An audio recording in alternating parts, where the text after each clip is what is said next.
Welcome to the Carriage Barn at the Rocks. So we're really lucky here at the Rocks. We decided to renovate this building that's from 1884.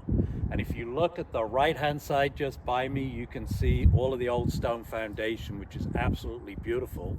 And then down on this side, this is where it was extended. So the new part was put on in 1907. And we'll go inside and take a look.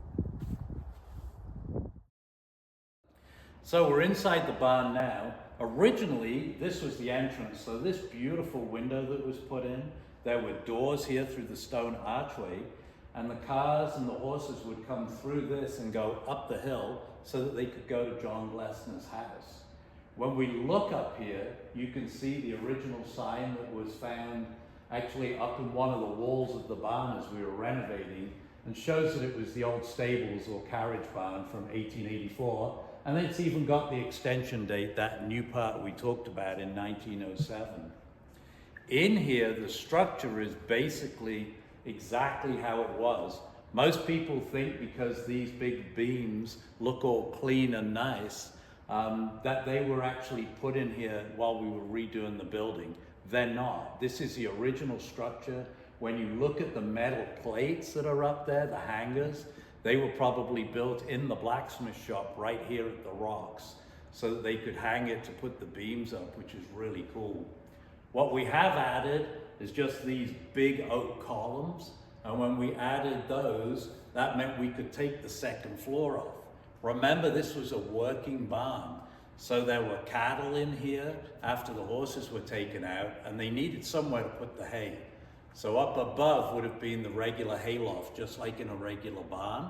And then down below here, and looking over right where Lauren's sitting, that's where the cows would have been.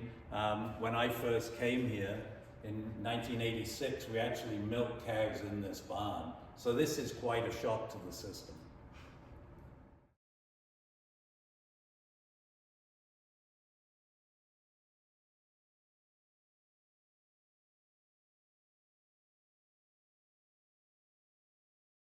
So another part of the original construction were these big metal ties that you see up there. And they would be put in to stop the barn spreading. Now we've altered it by putting in these columns and then putting metal collar ties, which are new, way up top. And they're holding the barn in that structure. So this was done so we could have that cathedral ceiling, which is absolutely beautiful. So as we come down into this part of the barn, it's really cool. We can see the stone, which was original. Lots of people think we built this in, but this is part of the stone foundation and held the arch that's outside. And then as we look down here, we have added some things for your safety, like the exit sign. But when you look up, you can see that all of these windows are all of the original windows. So we copied them outside so that we've got that thermal protection, but inside we've got all of the historic windows so that you can see them. So as we get into this part of the barn, this was kind of the working end of it. In here was the milk room, which you'll see as we come through. Now with the beautiful windows in it, you get a fantastic view of the Christmas tree farm. And then as we go down, we'll end up in the main classroom, which is where all the calves were kept.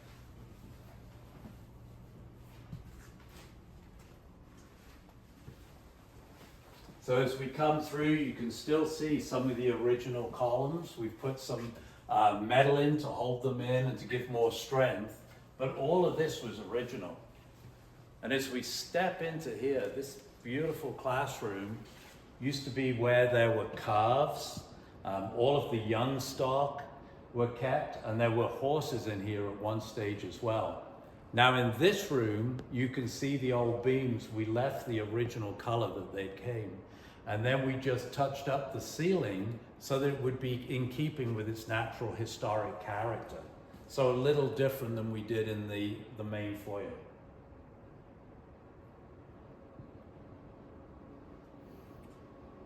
So remember, the barn was built in two times. It was built in 1884 and then expanded in 1907.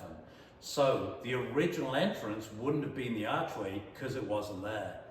This was the original entrance. So here, when I first came, there was actually more like a garage door, and Glessner would come up with his pony and trap, go up the road, all the way up to his house, and then the stable boys would go up, get his horse and come back down and bring it inside so they could take care of the horses for him. So now we're going to go upstairs. So when you look at this entranceway, and it's being really put in a cool way so that we have one area for our staff to come in and go upstairs, which really doesn't disturb the main part of the building. The original stairs would have been right in the classroom, but that made it so that we actually couldn't seat anybody in the classroom. So we've changed it. We're going to go up the stairs. Take a look at the really cool Christmas trees all the way down the stairs, really making it so it fits in with the property. So we've made it up the stairs, and now you can see we've got some really nice lines in this building. This was where the original housing was, behind me, and we'll go in there and take a look afterwards. We've converted that into the staff offices now.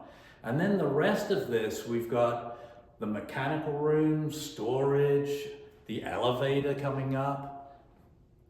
And in that way, everything was upstairs, and we've got all of the downstairs that we can use for events.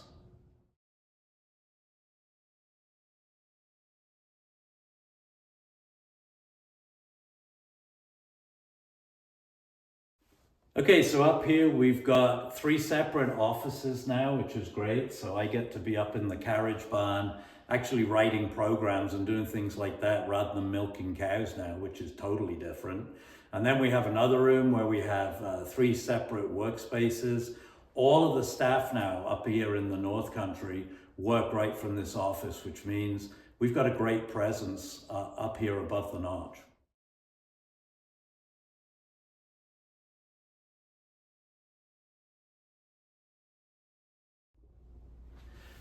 So up here now you can see we can go downstairs. We do have a small office space for rent up here, so we can fit up to 30 people if you want to have a program here. And then we rent out downstairs the big classroom, the Jane Diffley classroom, as well as the entrance hall, depending on the time of the year.